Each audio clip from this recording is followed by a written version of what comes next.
Hello, my dear learners. How are you all? I hope you all are doing good. So, here I welcome you all in your science class. In this class, we will move on a new chapter of your science book. Here we will discuss about planets. In today's class, in today's session, in today's chapter, we will discuss about planets.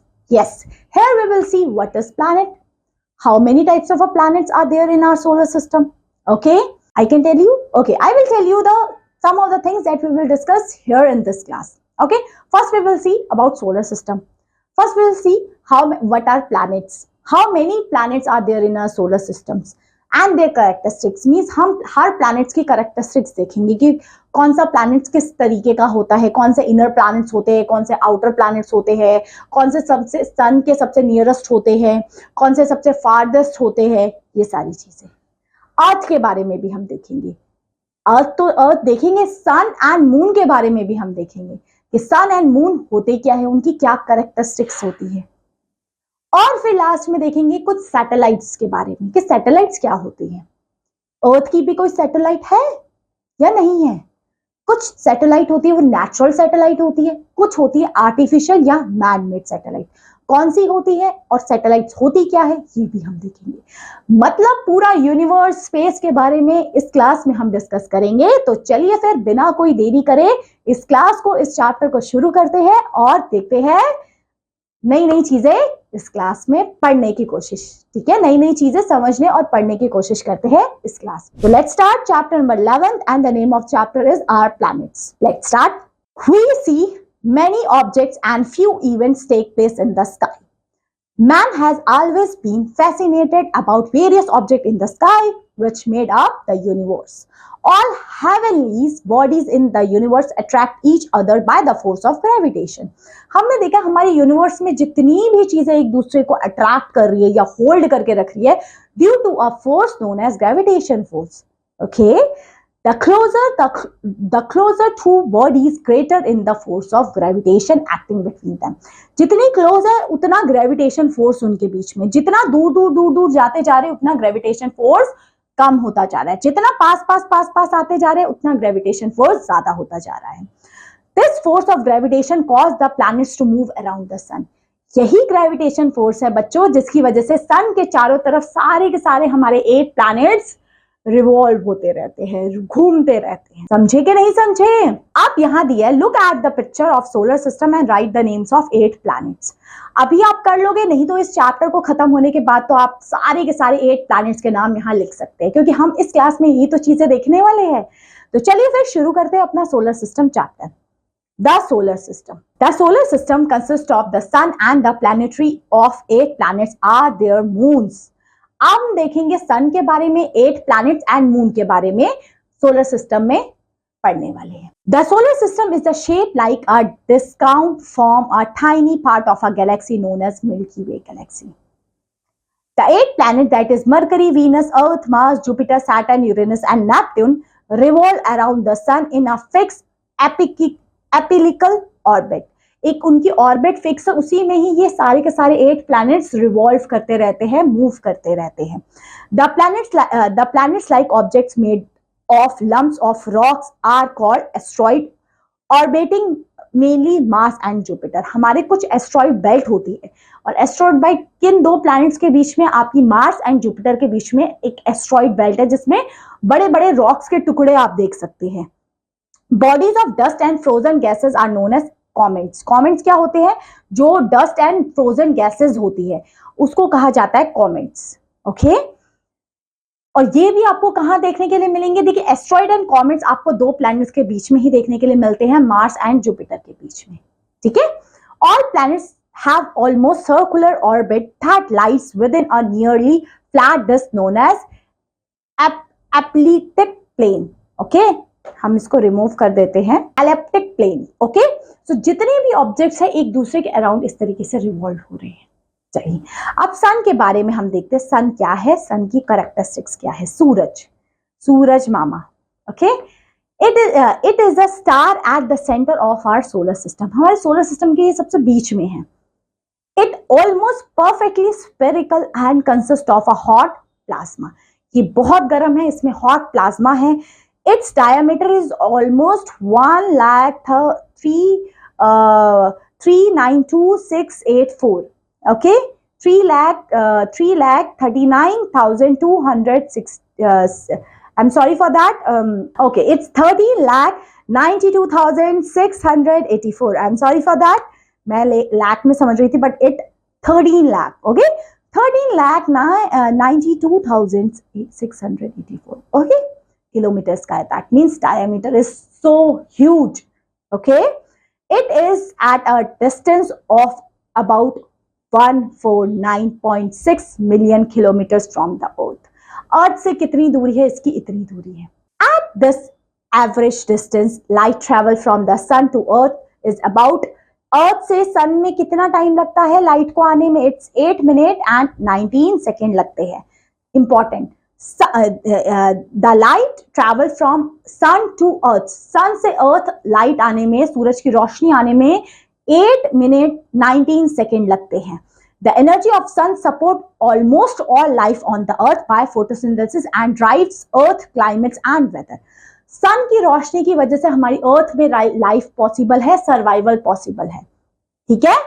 So the numerous effect of sun on the earth has been recognised since prehistorical times and the sun has been regarded as by the culture of the divinity.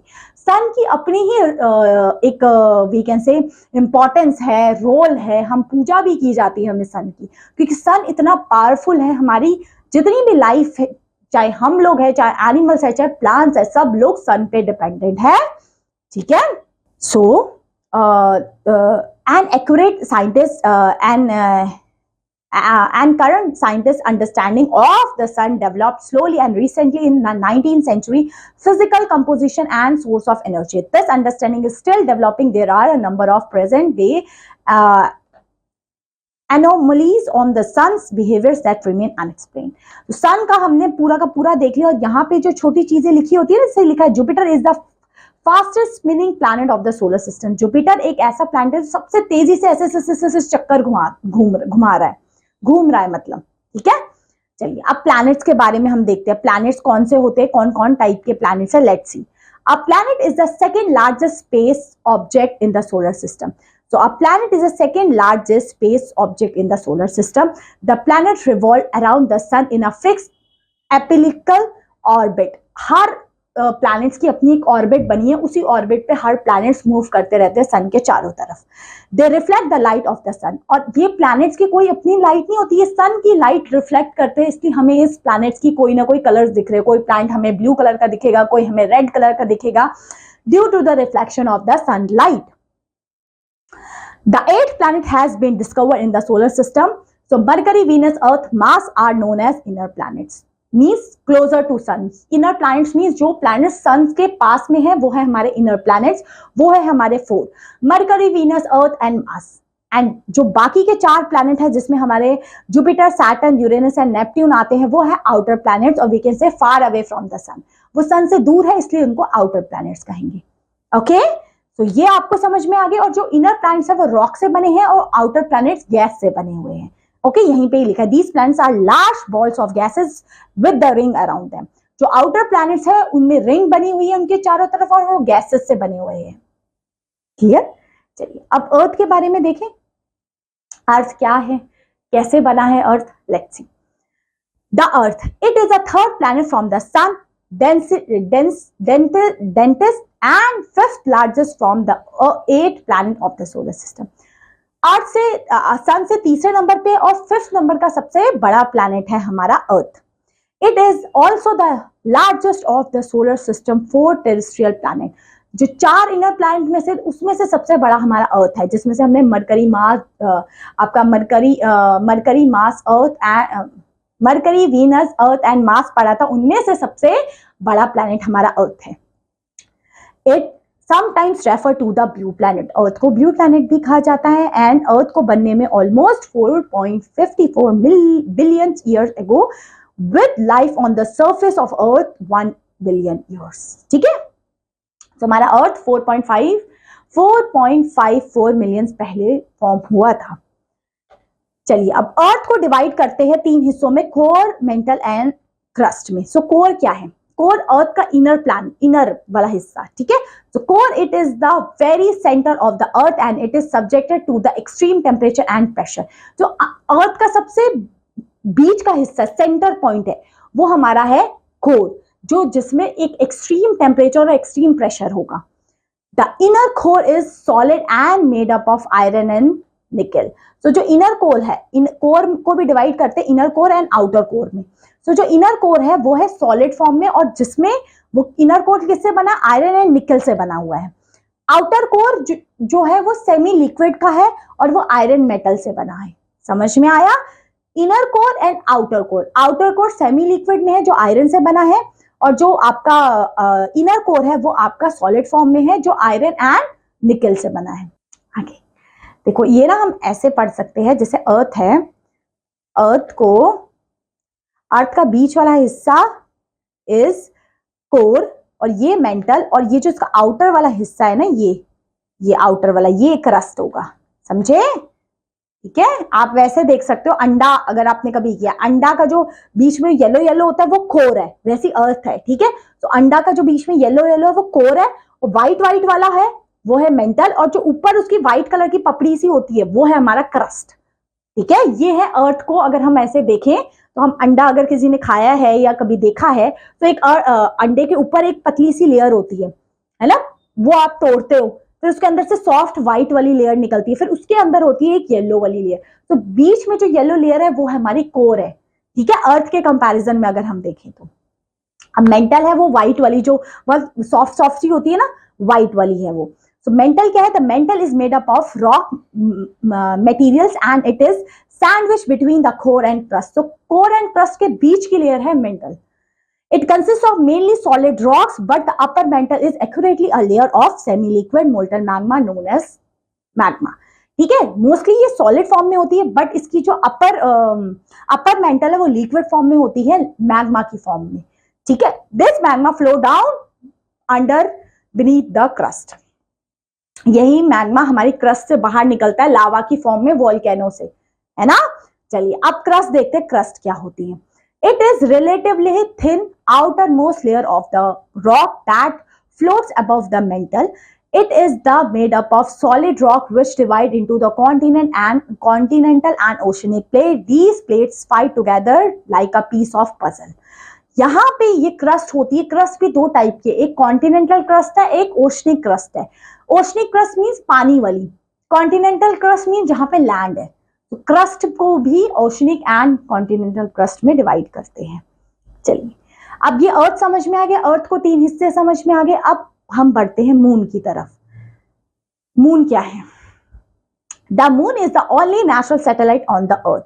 अर्थ पे एक natural satellite है, वो कौन सी है? हमारी moon है। क्योंकि देखिए, सन के चारों तरफ अर्थ घूम रहा है, अर्थ के चारों तरफ कौन घूम रहा है? मून घूम रहा है। इसलिए मून अर्थ की एक नेचुरल सैटेलाइट है। नेचुरल मीन्स उसको किसी ने नहीं बनाया, नेचुरल है, दैट्स व्हाई। ठीक है। तो अर्थ की एक नेचुरल सैटेलाइट है, वो है moon. Okay, so the moon is the only natural satellite of the earth and the fifth largest satellite in the solar system. So moon fifth number की सबसे largest satellite है हमारे solar system में. It is the natural satellite of a planet in the solar system having 27% of the diameter and 60% of the density of the earth.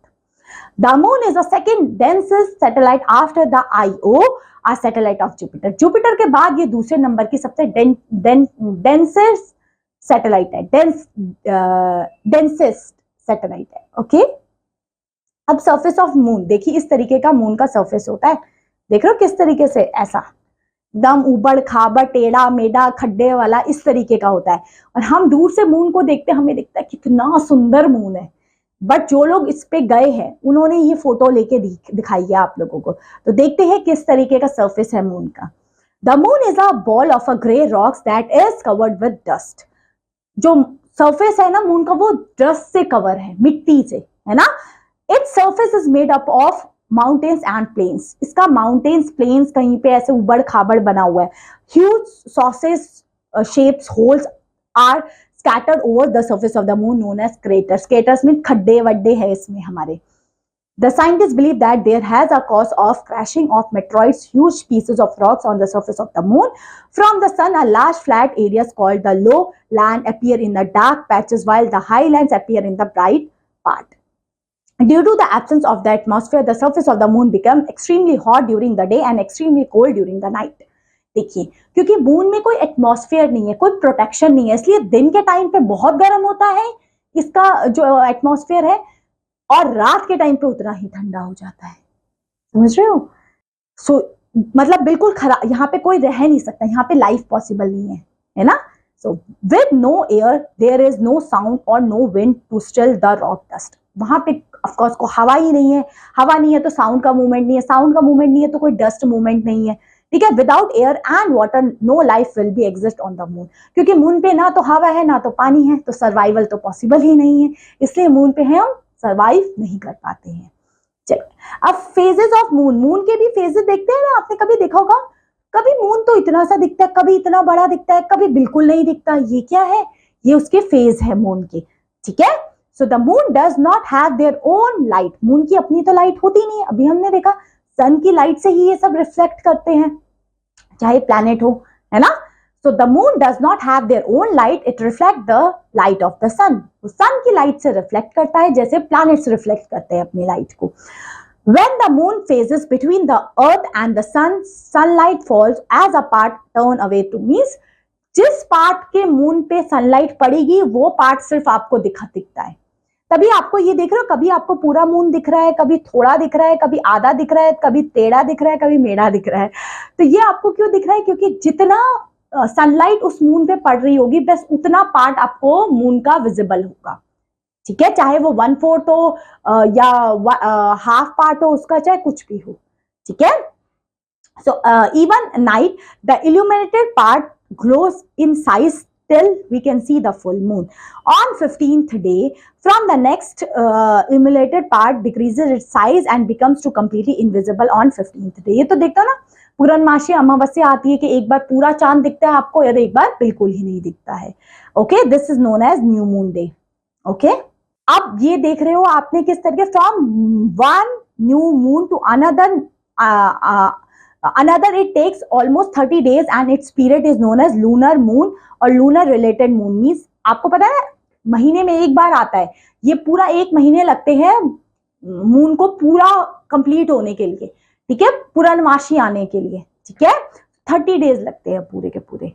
चलिए आगे देखते हैं, moon earth and हमारी सन की वजह से high tides and low tides आती है समुद्र में, ये क्या होता है? Let's see. The moon and the tides, moon और टाइड्स का क्या रिलेशन है? Tides are periodic rise and fall of the water bodies cause the gravity of moon and the sun. देखिए सन, मून एंड ग्रेविटी की वजह से यहाँ पे high tides and low tides आती है समुद्र में। Okay, so when the water level fall it is called low tide. Of course जब पानी का लेवल कम हो गया तो लो टाइड आ गई, व्हेन पानी का लेवल राइज हो गया तो हाई टाइड आ गई। Okay, each day there are 2 high tides and 2 low tides. जहां पे ये ऐसा होता है, नॉर्मली अंडमान निकोबार आइलैंड्स आपने देखे होंगे, वहां पे दिन में हर 2 टाइम लो टाइड आती है, हर 2 टाइम हाई टाइड्स आती है। Okay, it takes about 6 hours for the falling water to reach low tides. The sun, the moon and the earth are on the linear on a line during the full moon or a new moon. This combined gravity causes the high tides or the normal tides. देखिए किस तरीके से यहाँ पे देखते हैं, जब सन, moon and earth एक ही डायरेक्शन में होगा सो इनकी पावर ज्यादा होगी तो हाई टाइड्स आएगी। क्या आएगी? High tides. जब सन, मून एंड अर्थ एक ही डायरेक्शन में होंगे स्ट्रेट लाइन में तो हाई टाइड्स आएगी।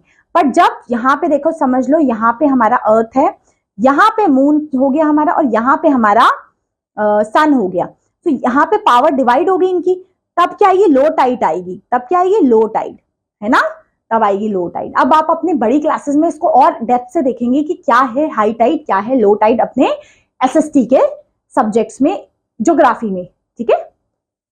चलिए अब कुछ आर्टिफिशियल सैटेलाइट्स के बारे में पढ़ते हैं। आर्टिफिशियल सैटेलाइट कौन कौन सी होती है, लेट्स सी, ठीक है।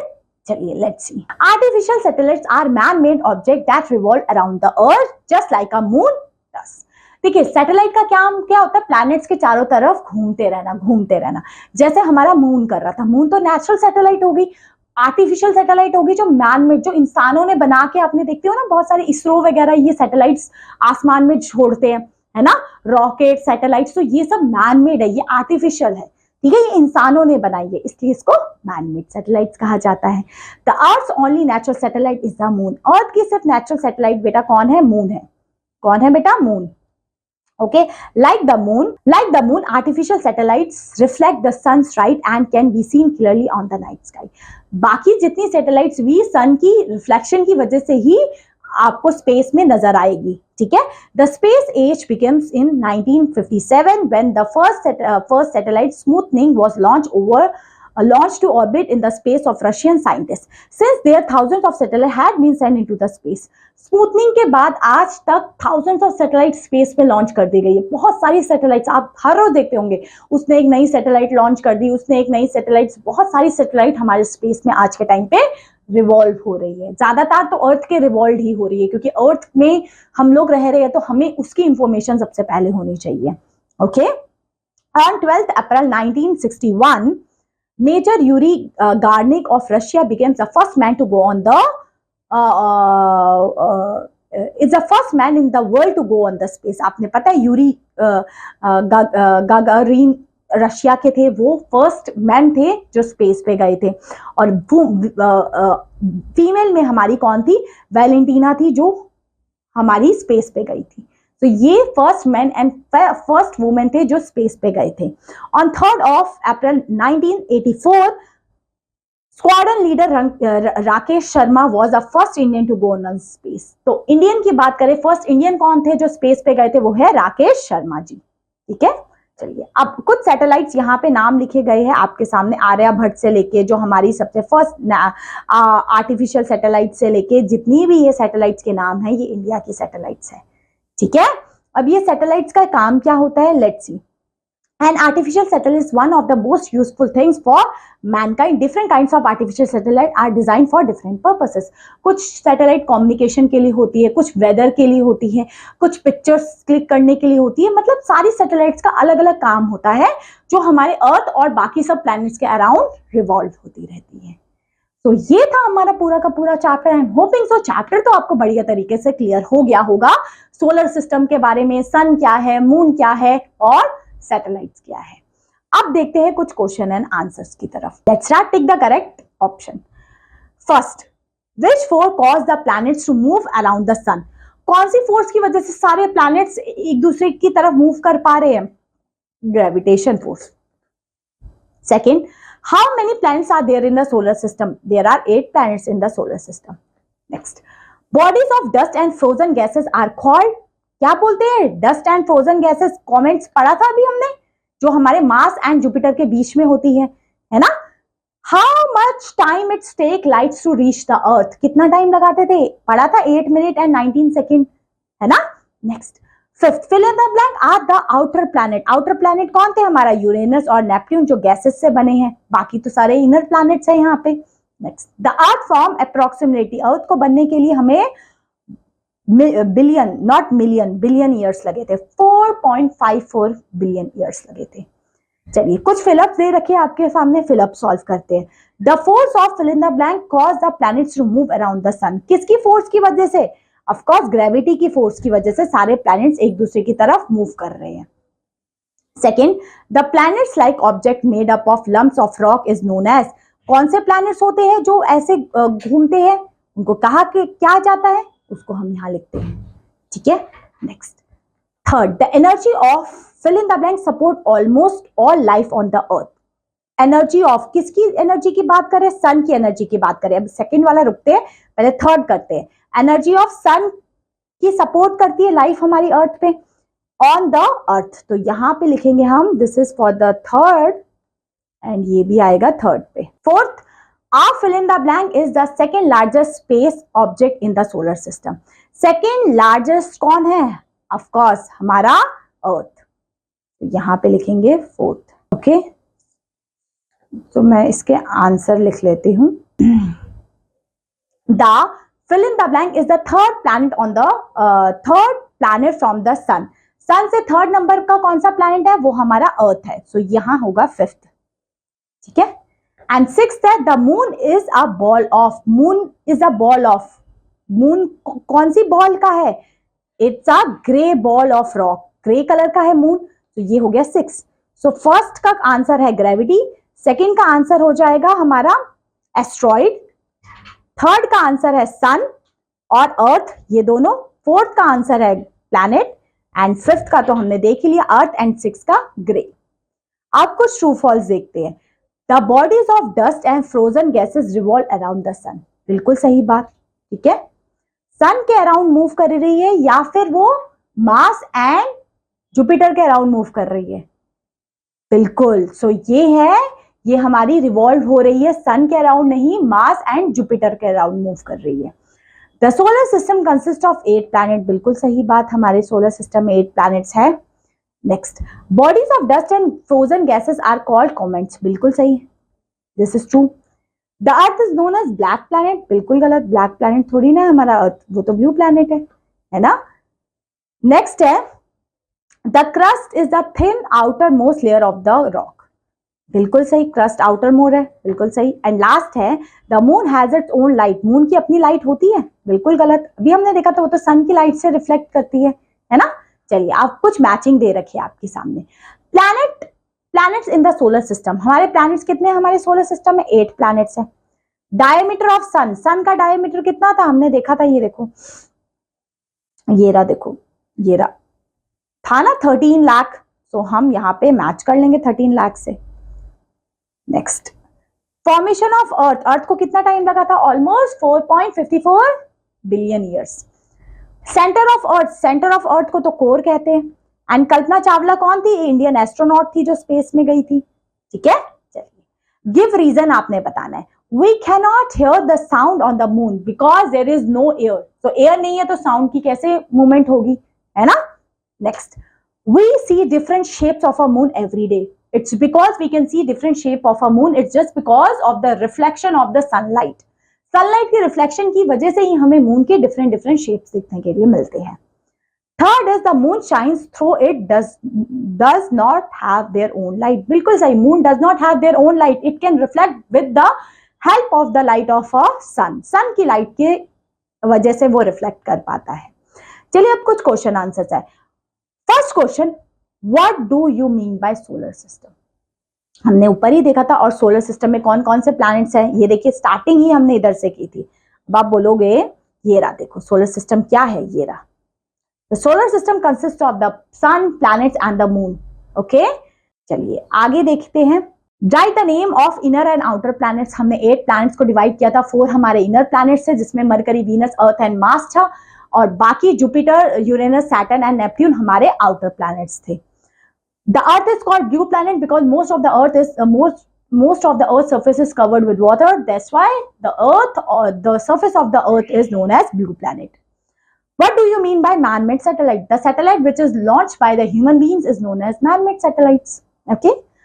What do you mean by astronauts? So astronauts are the one who can go in the space, is known as astronauts. और हम देख ही सकते हैं कुछ इंडियन एस्ट्रोनॉट के, कल्पना चावला से लेके राकेश शर्मा से लेके, बिल्कुल। So ये था आपका पूरा का पूरा chapter. I'm hoping so this chapter is totally clear to you. So that's all my dear learners for this class. Thank you so much for watching this video. Have a great day. Bye bye.